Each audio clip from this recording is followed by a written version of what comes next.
दोस्तों, आपको पता ही है कि बिना बारिश के कुछ भी नहीं हो सकता है। यदि समय पर बारिश नहीं होती है तो बड़ी समस्या खड़ी हो जाती है, क्योंकि बारिश से ही किसानों का घर चलता है।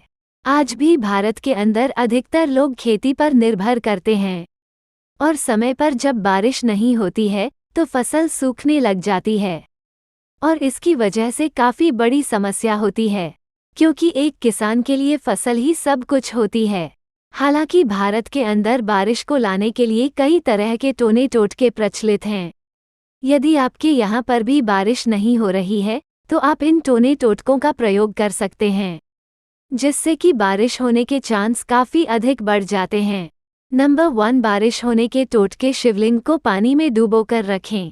दोस्तों, कुछ जगह पर मान्यता है कि यदि आप शिवलिंग को पानी के अंदर डुबोकर रखते हैं तो उसकी वजह से भी बारिश होती है।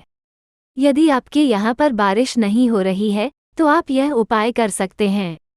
शिवलिंग को पानी में डुबोकर रख देना चाहिए। ऐसा करने से बारिश जरूर होगी। यदि आपके यहाँ पर शिवलिंग नहीं है तो आप दूसरा कोई उपाय यूज कर सकते हैं। नंबर 2, बारिश के टोटके। जीवित इंसान की शव यात्रा। दोस्तों, यदि आपके यहाँ पर बारिश नहीं हो रही है तो ये टोटका भी कर सकते हैं। कुछ जगहों पर जीवित इंसान को अर्थी पर लिटाया जाता है और उसके बाद उसकी शव यात्रा को निकाला जाता है। यदि आप ये करने में सक्षम हैं तो कर सकते हैं। कुछ जगहों पर इस तरह की मान्यताएं मौजूद हैं कि यदि किसी जीवित इंसान की शवयात्रा को निकाला जाता है तो फिर बारिश होने के चांस काफ़ी अधिक बढ़ जाते हैं। आप इस बात को समझ सकते हैं। नंबर 3, बारिश के टोटके। जीवित इंसान की शवयात्रा। दोस्तों, यदि आपके यहाँ पर बारिश नहीं हो रही है तो ये टोटका भी कर सकते हैं। कुछ जगहों पर जीवित इंसान को अर्थी पर लिटाया जाता है और उसके बाद उसकी शव यात्रा को निकाला जाता है। यदि आप ये करने में सक्षम हैं तो कर सकते हैं। कुछ जगहों पर इस तरह की मान्यताएं मौजूद हैं कि यदि किसी जीवित इंसान की शवयात्रा को निकाला जाता है तो फिर बारिश होने के चांस काफ़ी अधिक बढ़ जाते हैं। आप इस बात को समझ सकते हैं। नंबर 4, बेर टोटका से होगी बारिश। दोस्तों, आपको बता दें कि पठारी भागों के अंदर यह टोटका काफ़ी अधिक प्रचलित है। इसके बारे में आपको नहीं पता है। असल में इसके अंदर एक प्रकार की अजीब परंपरा होती है। जब किसान खेत के अंदर काम करते हैं तो महिलाएं गाजे बाजे के साथ किसानों पर हमला कर देती हैं, और उसके बाद किसानों को बंधक बना लिया जाता है। फिर उनको पकड़कर गांव के अंदर लाया जाता है और फिर दुल्हन की तरह सजाया जाता है, पैसा देकर विदाई की जाती है।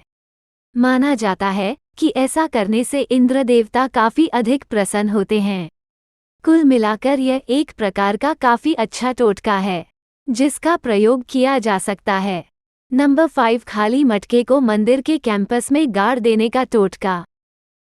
दोस्तों, कुछ जगह पर यह भी मान्यता है कि यदि आप मंदिर के कैंपस में खाली मटकों को गाड़ देते हैं तो बारिश को लाया जा सकता है।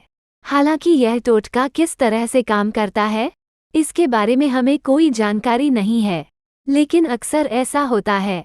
आप इस बात को समझ सकते हैं। नंबर 6, पुरुषों पर पानी फेंकने का टोटका।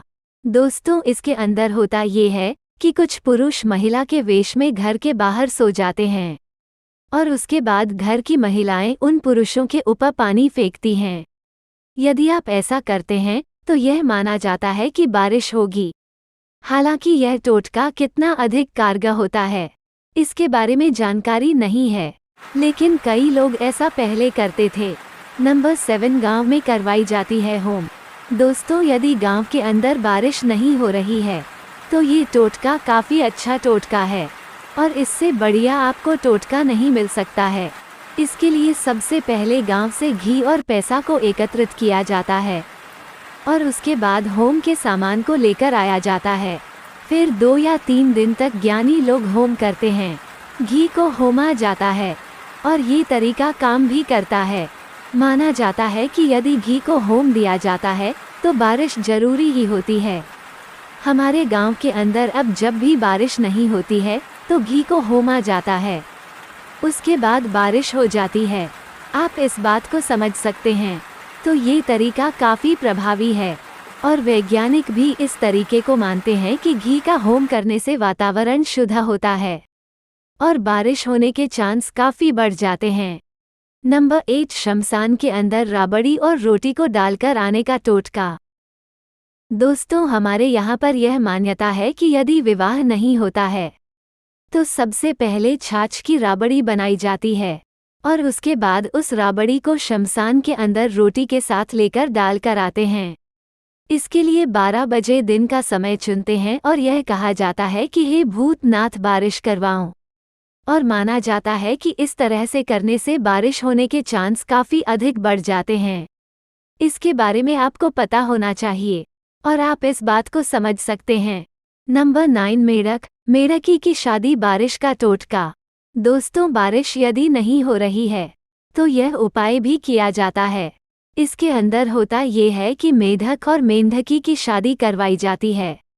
इसके लिए सबसे पहले मेढक और मेढक को तलाश किया जाता है और उसके बाद मेढक मेंढकी को हल्दी और भात लगाया जाता है और दोनों तरफ से लोग बाराती के रूप में आते हैं। गोरखपुर के अंदर इसी तरह की शादी करवाई गई थी। हालांकि यह कितना कारगर होता है इसके बारे में जानकारी नहीं है, लेकिन लोग इन सब चीजों पर भरोसा करते हैं। नंबर 10, जंगल के अंदर जाकर बनाई जाती है बाटी। बुंदेलखंड के अंदर इस तरह की मान्यता मौजूद है कि महिलाएं जंगल के अंदर जाकर बाटी बनाती हैं और उसके बाद उस बाटी को महिलाएं अपने पूरे परिवार के साथ खाती हैं। यदि ऐसा किया जाता है तो बारिश होने के चांस काफी अधिक बढ़ जाते हैं। इसके बारे में आपको पता होना चाहिए और आप इस बात को समझ सकते हैं। यदि आपके यहाँ पर बारिश नहीं हो रही है तो आप यह उपाय कर सकते हैं। यह आपके लिए काफी अधिक फायदेमंद होगा। नंबर 11, गधे पर दूल्हे को बिठाना। दोस्तों, ये भी एक प्रकार का टोटका होता है। यह मध्य प्रदेश के अंदर प्रचलित तरीका है। इसके अंदर होता ये है कि दूल्हे को घोड़े की बजाय गधे पर बैठाया जाता है। इससे पहले गधे को अच्छी तरह से सजाया जाता है, फिर बारात निकाली जाती है और सब लोग मिलकर डांस करते हैं। माना जाता है कि यदि ऐसा किया गया है तो बारिश होगी।